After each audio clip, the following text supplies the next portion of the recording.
President's tax compromise, or as I like to call it, his tax capitulation, passed the Senate today by a vote of 81 to 19. And now it moves on to the House, where opposition from both the left and the right could delay or even derail that bill. Meanwhile, senators' attention turns to two critical issues: ratification of the New START treaty and a huge $1 trillion-plus spending bill.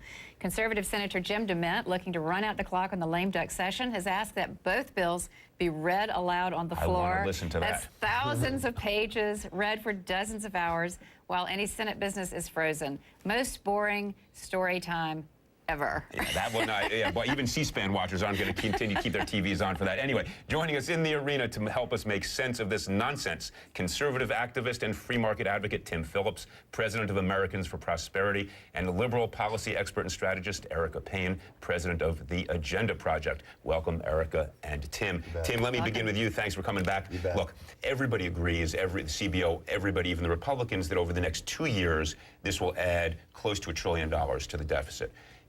Where are you going to cut to square the circle? You can't be both for the $1 trillion tax cut without cutting an equal amount of spending if you're going to be true to your principles, as I understand them.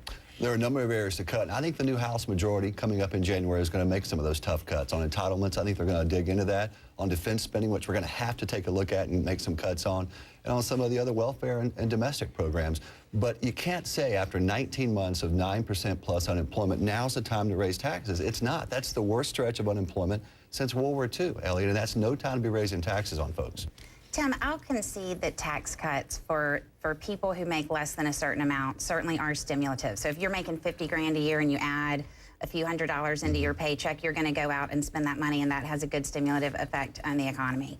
But when the Senate voted a week or so ago, they had a choice to vote for tax cuts for everybody except for people who make more than $1 million a year. And the Republicans voted to stop that extension of the tax cuts because they wanted to hold out for those people who make more than $1 million a year. You're giving the same old tired argument, class warfare and envy. And the politics of envy is a loser. It just lost in the last election. Pelosi had the opportunity to put this tax vote up under the terms you're talking about in September. She didn't do it because she knew what we knew. The American people don't agree with that kind of politics. Tim, let me ask you this question. If you had a choice between spending $100 on a tax cut for people who are extraordinarily wealthy or using that same $100 as a tax cut for research and development as an immediate write-off for capital investment, which would you rather do? It's a false choice. You can do both. And you mentioned economic growth. Let's talk about economic growth for a minute as well. We have a corporate tax rate that's 39%.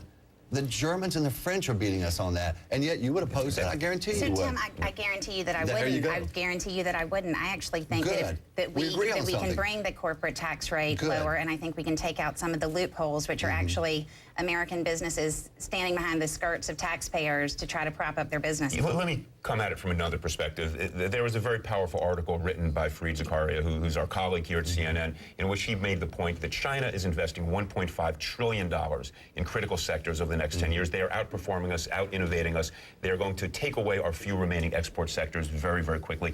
Those investments are government-driven, and they have to pay for them. In other words, we're not just saying let's tax for the sake of taxing. We're saying tax for the sake of the infrastructure investments to build the future. We are losing to nations that are investing more wisely than we are, and giving the money to the wealthy who will not invest. It doesn't help our growth.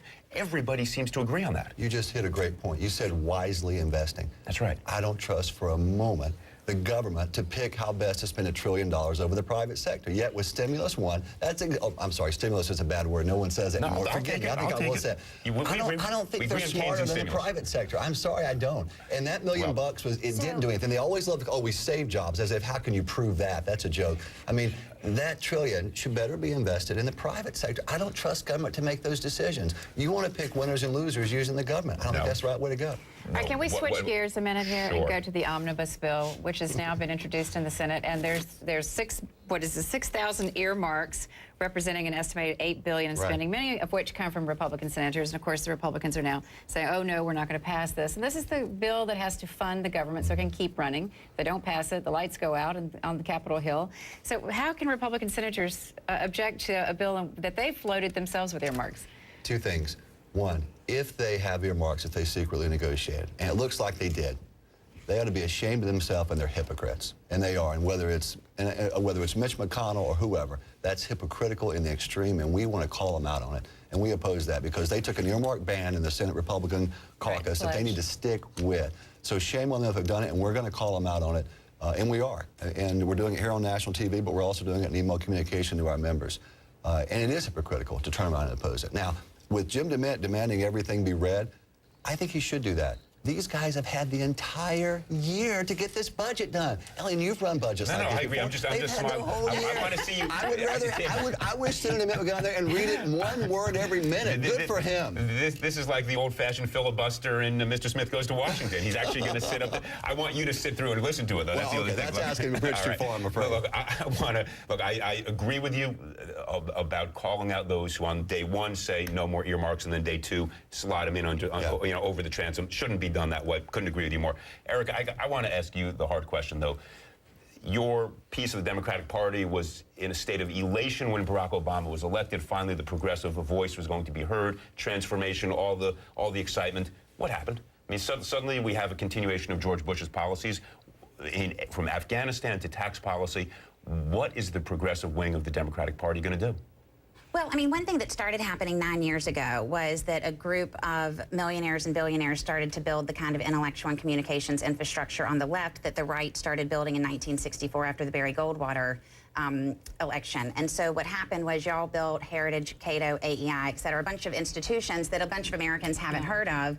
So it's our fault. It's our fault that progressives don't like Obama anymore. I think she's saying that in a complimentary way. You built a foundation. You all built a structure. And one of the things that the Agenda Project is based on is the idea that politicians are the least important part of politics. And so what conservatives did was they built a set of institutions that ultimately turned the country in a direction that we're now dealing with. And so liberals started to wake up a few years ago, and they started to say, we need to build that set of institutions. And I think that the wealthy liberals started to build that set of institutions, built a set of institutions that are too close to the electoral process rather than to the intellectual idea development process.